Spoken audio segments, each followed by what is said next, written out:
Larissa Rodrigues, quero te ouvir, incluindo aqui que o governo já descartou a possibilidade de que a PEC dos militares, aquela que proíbe, militares da ativa de se candidatarem a cargos políticos, seja aprovada a tempo de entrar em vigor de 2024. A apuração é do Gustavo Uribe, eu quero ouvi-las também. Larissa.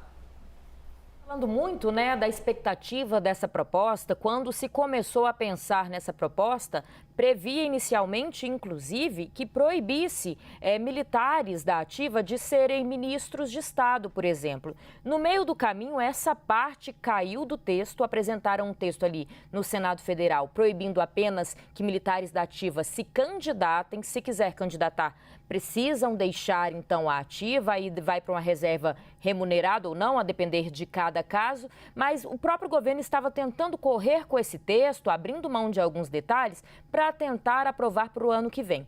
Só que, para valer para o ano que vem, tem aquele detalhe parecido de outros assuntos que a gente falou, inclusive, mais cedo, da PEC da anistia. Precisa aprovar um ano antes da eleição.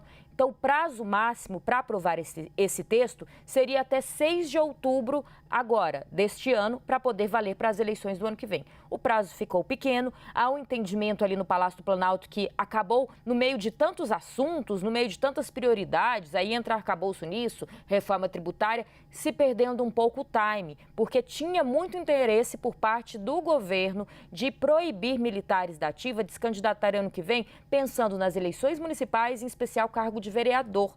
Não vai dar tempo. O governo promete ainda tentar aprovar essa proposta. Mas, para as próximas eleições, muita coisa pode acontecer, inclusive na relação com o Exército. Então, há um certo sentimento de derrota, de não conseguir aprovar esse texto até outubro para valer nas eleições do ano que vem. Elisa? Pois é, sensação de vitória para uma parte, de derrota, Larissa, também para outras. Como é que fica essa equação, Juliana? Porque era uma tentativa do governo e agora o Planalto descartou que a PEC dos militares esteja em vigor para 2024. Tem 2 pontos, A tentativa de reconstrução da relação do governo com os militares, que foi bastante corroída, digamos assim, Nossa, por demais, conta do 8 de janeiro. E também tem uma outra questão que o governo sentiu que não teria votos suficientes para aprovar essa PEC lá no Congresso Nacional.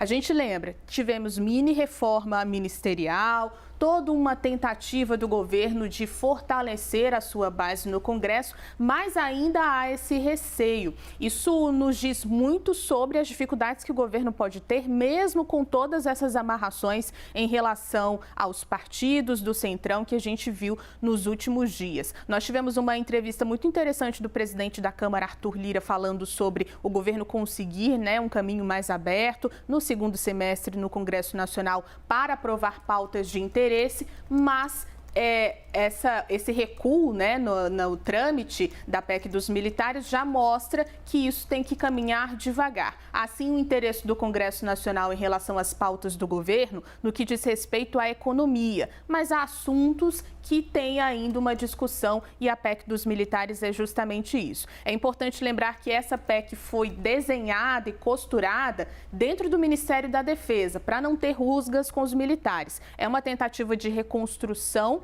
e de união com os interesses do governo, reconstrução da relação com os militares, mas também colocando uma barreira na questão política dentro da área militar. A gente deve ter, então, o caminhar disso só a partir do ano que vem.